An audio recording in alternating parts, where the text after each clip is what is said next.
Bonjour à toutes et à tous, voici l'analyse du SP500 et de l'euro-dollar pour le mercredi 26 février. Le SP500 reste toujours dans sa tendance haussière en place depuis début février. La hausse reste cependant depuis quelques jours relativement larvée autour du sommet annuel de 2013 et de 2014 vers 1845 points. Pourquoi la hausse reste pour le moment larvée? Tout simplement parce que l'indice est confronté à une résistance oblique de très long terme qui passe aux alentours des niveaux actuels entre 1845 et 1850 points. Le potentiel de hausse, si l'indice évolue comme les derniers mois, reste relativement faible et pourrait atteindre 1860, 1880, voire 1900 points. Le premier signe d'alerte serait une rupture de 1830 points et le second de 1805 points avec de nouveau comme objectif 1765 et 1730 points.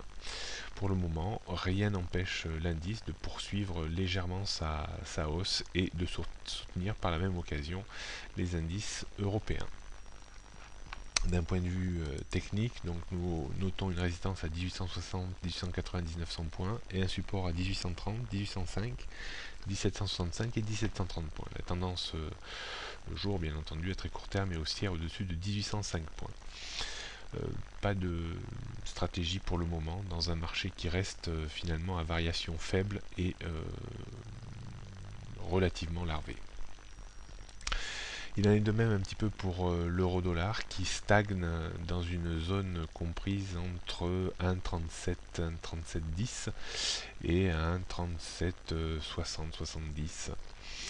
Après être sorti de son canal baissier en place depuis le début de l'année, l'indice a quand même du mal à se rapprocher de sa grosse zone de résistance long terme comprise entre 1,38 et 1,3840.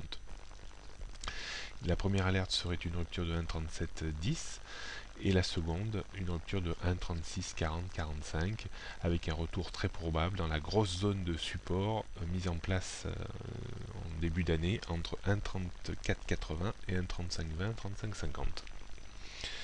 D'un point de vue stratégique sur l'euro-dollar, un peu toujours la même chose. On tentera des ventes à découvert entre 1,38 et 1,3840 si on monte jusqu'à cette zone, avec un stop à 1,3910 et un objectif à 1,3650. On pourra également vendre la rupture de 1,3640 pour viser un retour sur 1,3550 voire 1,3480.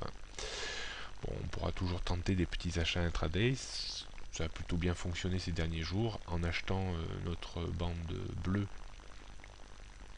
4 heures et en visant des mouvements de 10-15 pips. Cette stratégie fonctionnait encore hier. Attention néanmoins à ne pas mettre beaucoup de capital là-dessus parce que tôt ou tard on va finir par peut-être casser notre bande bleue vu que la résistance à 1,38 et 1,3040 a de plus en plus de mal à être approchée. Voilà pour aujourd'hui, prochaines analyses demain jeudi.